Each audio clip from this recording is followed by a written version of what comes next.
Саламатсыздар ма, құрметті оқушылар. Бүгін біз алгебра 8-ші сынып 2-де 137-ші есепті шығарамыз. Бұл жерде теңдеудің түбірін табу қажет. Бұл рационал теңдеу болғандықтан бірінші мүмкін мәндер жиынын жазып алайық. Мүмкін мәндер жиыны x тең емес плюс минус 1-ге. Плюс 1-ді мына жерге қоя алмаймыз, минус 1-ді мына жерге қоя алмаймыз. Мына екі шақшаға шектеді, плюс 1, минус 1 деп. Яғни 6 бөлінген мынаны x плюс 1 x минус 1 деп жүктесек болады. Яғни а квадрат минус b квадрат бойынша бөлінген 2x минус 1 тең 2 минус x плюс 4 бөлінген x плюс 1. Ортақ бөлімге x плюс 1 мен x минус 1-ді аламыз. Өйткені барлығында осы бар. Енді өз-өзіне бөлсек 1 болады. Мына жерге бөлсек минус 1 кетіп x плюс 1 түседі.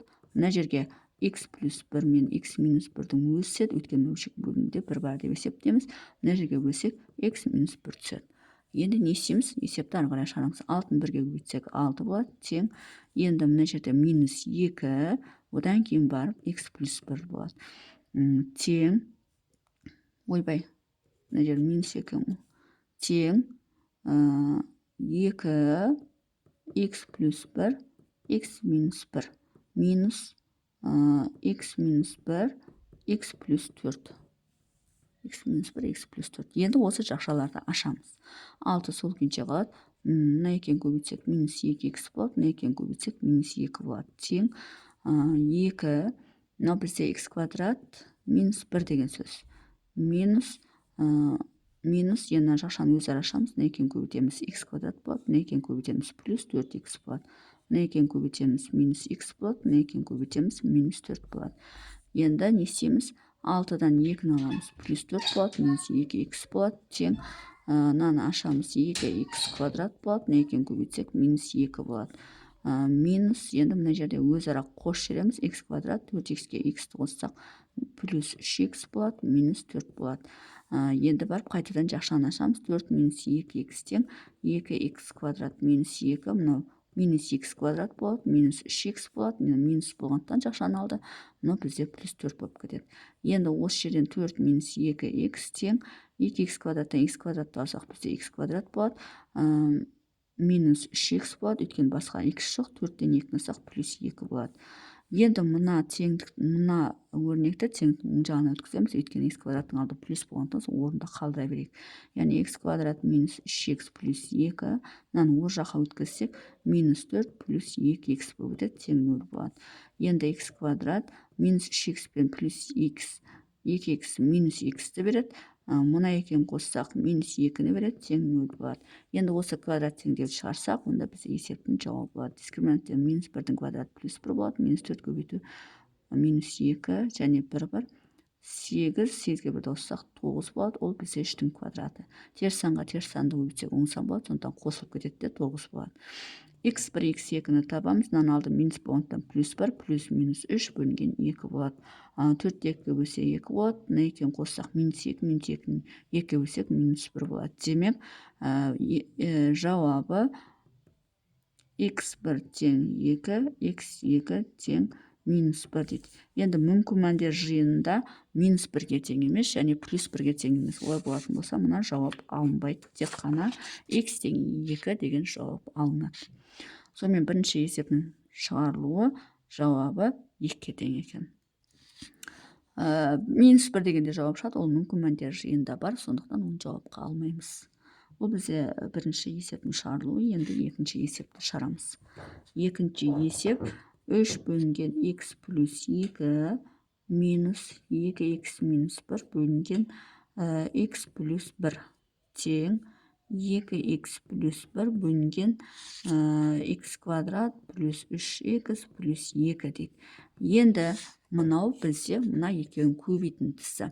Ал енді мына екеуін көбейтіп көрейік, сонда мынау шықса, демек ортақ бөлімге осының өзін ала береміз деген сөз.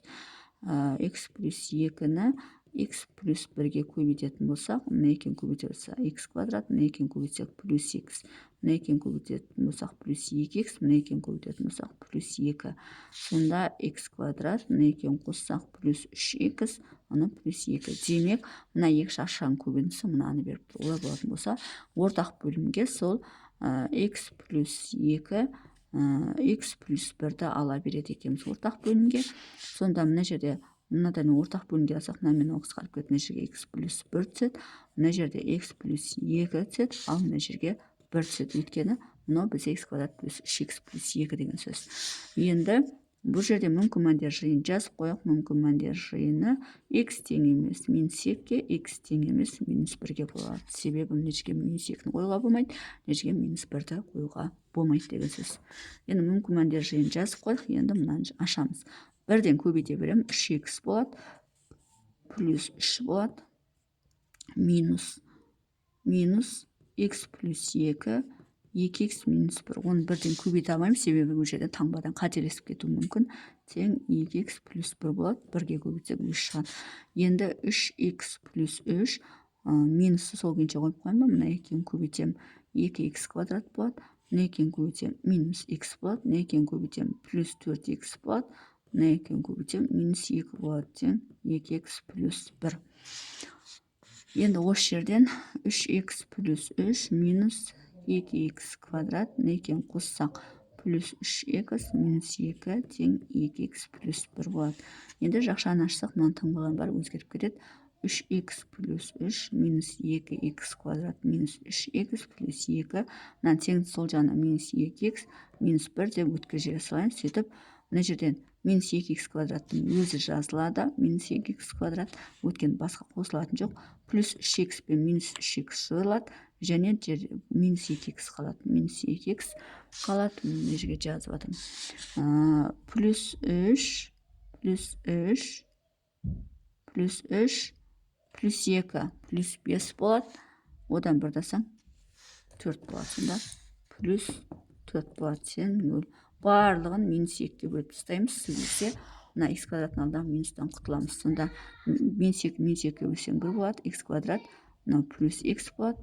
Минус 2 болады. Тең 0 болады. Енді осы теңдерді шығарсақ, бізде есептің жауабы шығады.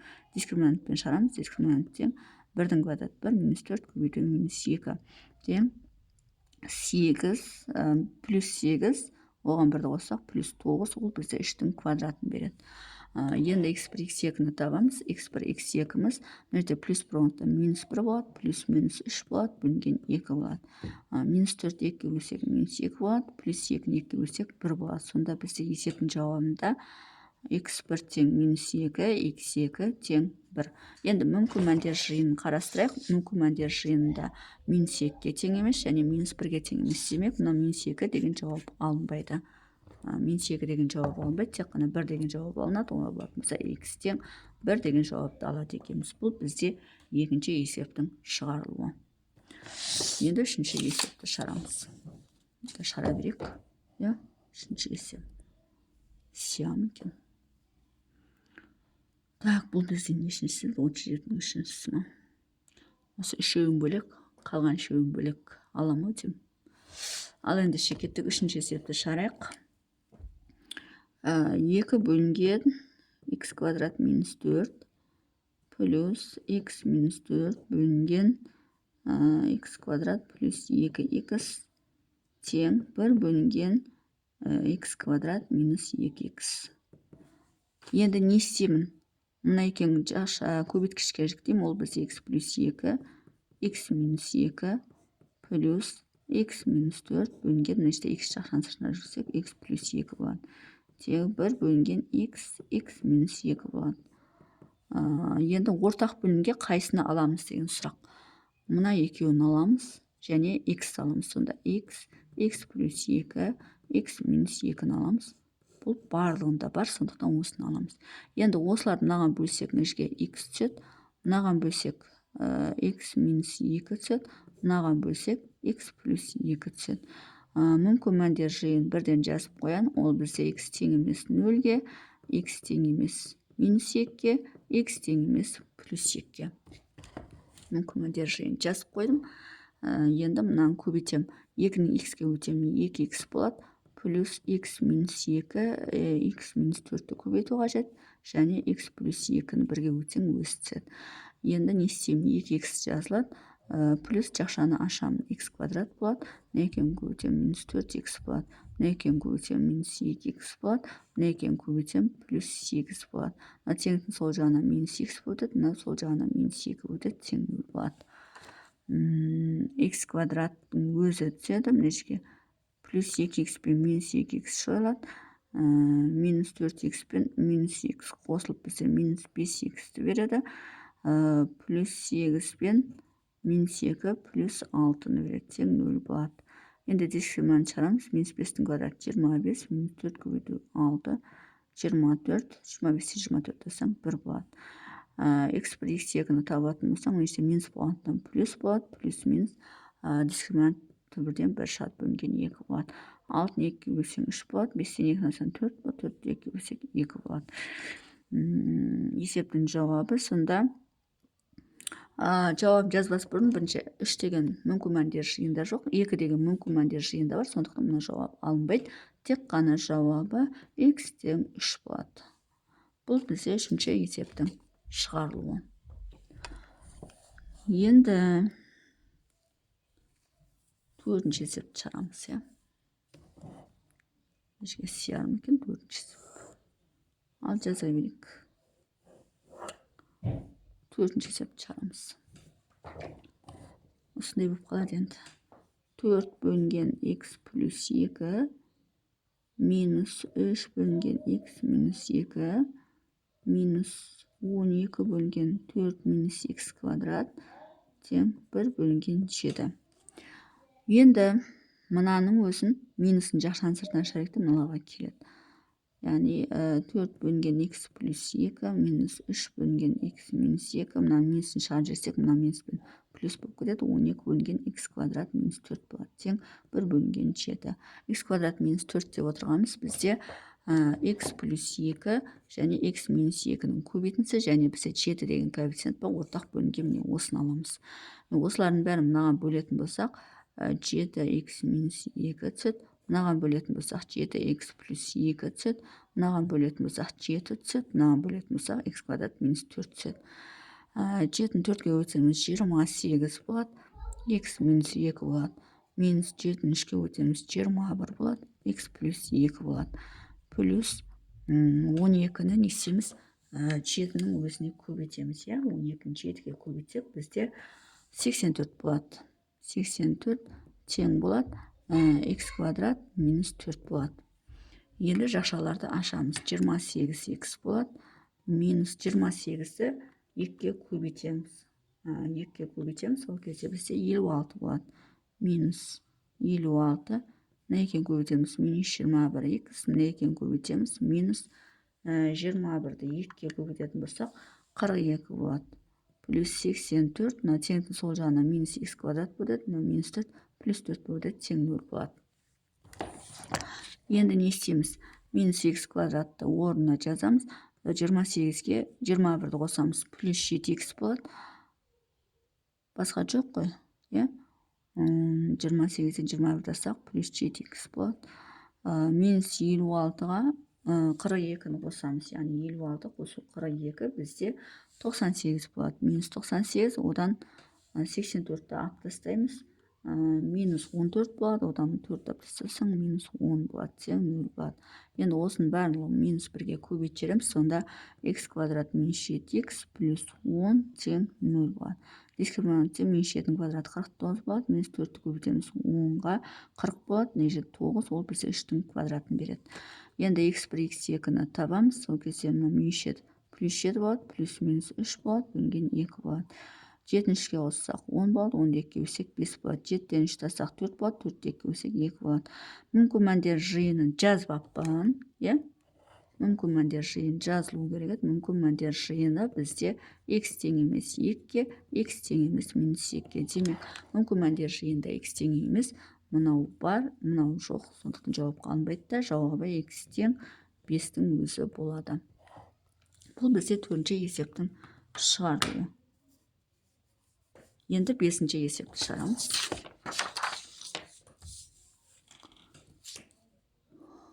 5-ші есеп 4 бөлінген x плюс 5 бөлінген 1 бөлінген x квадрат. Енді бұл жерден мүмкін мәндер жиыны, мүмкін мәндер x тең емес 0 болады. Ортақ бөлінген x квадраттың өзін аламыз, мына жерге x түседі, мына жерге x квадрат түседі, мына жерге 1 түседі. Сонда 4х плюс 5х квадрат тең 1. 5х квадрат плюс 4х, мына теңдік сол жағына минус 1 болады, тең 0 болады. Енді осыны дискриминант арқылы шығатын болсақ, 4-тің квадраты бізде 16 болады, минус 4-ті көбейтеміз, 5-ке көбейтеміз, минус 1-ге 20 болады, 20-ға 16 қоссаң, бізде 36 болады, ол бізде 6-ның квадратына тең. Енді x1, x2-ні табамыз, минус 4 плюс минус 6 бөлінген 2-ні 5-ке өтсек 10 болады. Минус 10 болады, 10 бөлсең минус 1 болады. 6-тан 4 тасаң 2 болады, 2-ні 10-ға бөлсең 1 бөлінген 5 болады. Енді бұл жерде мүмкін мәндер жиында жауап жоқ, сондықтан жауабы x1 тең минус 1, x2 тең 1 бөлінген 5 деген жауапты ала береді екенбіз. Бұл бізде 5-ші есептің шығарылуы. Енді 6-ші есепті шығарамыз. 6-ші есеп x квадрат плюс 1 бөлінген n x ой ал есебінде мына жаққа жазайын. 6-ші есеп 6 минус y бөлінген 1 минус y квадрат минус y плюс 3 бөлінген y минус y квадрат тең y плюс 5 бөлінген y плюс y квадрат.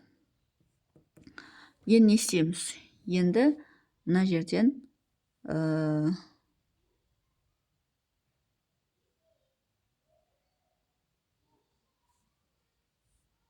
мынаның алдына минус шығарып жібереміз да, таңбаларын өзгертіп жібереміз. Минус шығарып жіберіп 6 минус y тең мынаны y квадратын минус 1 деп жазамыз. Мынадан да минус шығарып жібереміз, мына жер плюс болады, y плюс 3 бөлінген y квадрат минус y болады. Тең мына екеуін y квадрат плюс y плюс 5 деп жазамыз. Неге олай жаздым? Себебі қазір ортақ бөлінген ыңғайлы болады. Енді мына жерде минус 6 минус y бөлінген мына жерде y квадрат минус 1-ді y плюс 1, y минус 1 деп шектеуге болады, плюс мына жердегі y плюс 3, бұл да бізде, жоқ, мына жерде y жақшаны сыртына шығарып жібереміз, y минус 1 болады. Тең y плюс 5 бөлінген, мынау бізде y жақшаны сыртына жіберсек, y плюс 1 болады. Енді бізде y плюс 1 керек, y минус 1 керек, және y керек. Ортақ бөлінге y плюс 1, y минус 1-ді аламыз ортақ бөлінге. Енді осылардың барын мынаған бөлетін болсақ, мынаған y түседі, мынаған y плюс 1 түседі, мынаған y минус 1 түседі. Енді не істейміз? Көбейтеміз. Минус y болады, 6 минус y болады, плюс y плюс 1, y плюс 3 болады, тең y минус 1, y плюс 5 болады. Осылай болады. Енді барып жақшаны ашамыз. Мына екеуін көбейтеміз. Минус 6y болады, мына екеуін көбейтеміз, плюс y квадрат болады. Плюс жақшаның ішінде мына y квадрат, плюс 3y, мына екеуін көбейтеміз, плюс y, мына екеуін көбейтеміз, плюс 3 болады, тең мына жаққа көбейтеміз, y квадрат болады, мына екеуін көбейтеміз, плюс 5y болады, мына екеуін көбейтеміз, минус y болады, мына екеуін көбейтеміз, минус 5 болады. Енді ұқсас мүшелерді біріктіреміз. Ұқсас мүшелерді біріктіргенде y квадрат сол күйінше қалады, мына екеуі қосылып бізде 4y береді, плюс 3 болады. Тең y квадрат, мына екеуі қосылып плюс 4y береді, минус 5 болады. Енді жақшаны ашқан кезде екеуінің алды да плюс, демек өздері ашылып кетеді. Минус 6y плюс y квадрат плюс y квадрат плюс 4y плюс 3 тең y квадрат плюс 4y минус 5. Мыналарды бірінші ұқсас мүшелерді қосып алып, сосын теңдіктің сол жағына өткіземіз. Мына екеуінің қосындысы бізде 2y квадрат болады. Мына екеуінің қосындысы минус 2y болады, плюс 3 болады, тең y квадрат плюс 4y минус 5. Енді мыналардың бәрін теңдіктің сол жағына өткіземіз. 2y квадрат минус 2y плюс 3 минус y квадрат минус 4y плюс 5 тең 0. 2y квадраттан y квадрат алсақ, y квадрат болады. Минус 2y пен минус 4y минус 6y болады. Плюс 3 пен плюс 5 плюс 8 болады, тең 0 болады. Енді дискриминантпен шығаратын болсақ, минус 6-ның квадраты 36 болады, минус 4 көбейте 8-ге өтеміз. 32 болады, 36-дан 32-ні алсаң 4 болады, ол бізде 2-ның квадратын береді. Енді y1, y2-ні алатын болсақ, 6 плюс минус 2 бөлінген 2. 8-ден 2-ні алсаң 4, 8 2 бөлсең 4 болады, 4 2 бөлсек 2 болады. Демек, мына жерде мүмкін мәндер жиынын жазып қояйын. Мүмкін мәндер жиыны жазылып апты. Бұл жерде мүмкін мәндер жиыны y тең емес 0-ге, y тең емес -1-ге, y тең емес 1-ге. Мына 6-шы есепте. Енді бұл жерде жауапта жоқ, сондықтан жауапты y1 тең 4, y2 тең 2 деп ала беруге болады. Бұл бізде 6-шы есептің шығарылуы. Сонымен есептің шығару жолы осындай. Егер есептің шығару жолы түсінікті болса, лайк басып, комментарий жазып, каналыма тіркеліп кетсеңіздер болады.